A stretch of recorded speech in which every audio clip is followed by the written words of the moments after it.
All right, YouTube family, welcome back to the channel. Don't forget to like, comment, subscribe, hit the notification bell.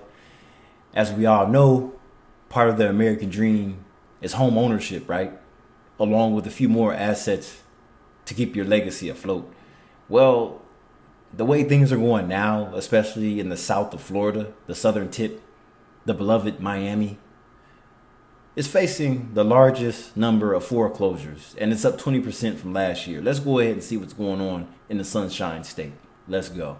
We are keeping an eye on your money. Foreclosure rates are not slowing down. They were up almost a quarter last month compared to September of last year. So if you're waking up with us in Coral Springs, we are learning that you are home to some of the highest foreclosure rates in the country. Here's CBS Miami's Christian Benavides.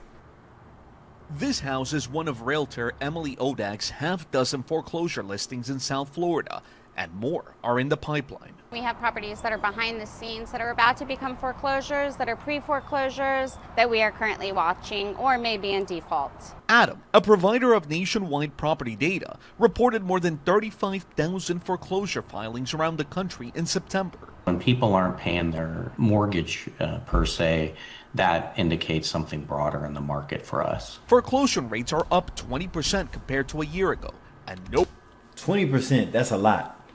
And with all these job cuts, it's probably higher than that by now. And this was from September. It's October, but it's almost November. So I'll say it's probably at 26% right now. And that's just based off of my calculation. nowhere more so than Florida. Nevada also made the top three. Both states were popular relocation areas during the pandemic. But see, the downfall of moving to Nevada and Arizona, let's say you were in California and you move somewhere to where it's a lot cheaper. Well, not even a lot, but just even slightly. You're taking a 30% cut pay from your job because they know you're moving to this place for a cheaper cost of living. So people thought that they were just going to make all this money in another state, but that's not the case.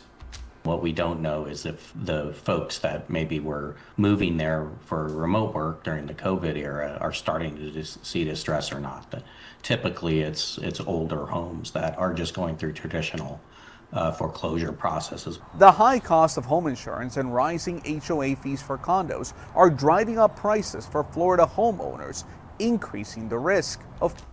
Yeah, and see, those fees go up every year. HOA has just as much power as the IRS. They could put a lien on your property and they could take your house.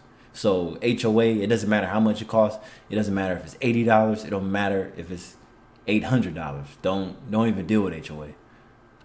foreclosures here. Especially because of the Surfside tragedy. The city comes in, they check out the whole building for the past 30 years, what needed to be fixed, what needs to be fixed, and then they go and allocate special assessments to the homeowners. Yeah, that building that you seen collapsed in Florida, Miami 4 years ago, that was built in 1981. My thing is, why do you need to pay HOA fees to live in a building? That's so stupid. They're not going to mow any lawns or anything. Maybe a $1,500 extra a month. Despite drawing some comparisons to the 2008 housing crash fueled by high-risk mortgages, real estate experts don't expect a repeat.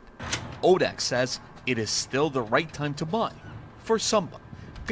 The realtors are always going to say it's a good time to buy. It's never a good time to buy a house because there's not a lot of money to go around. So a lot of people, like, these people are lying to you. People are borrowing money from family, friends, and everywhere else. Co-signers.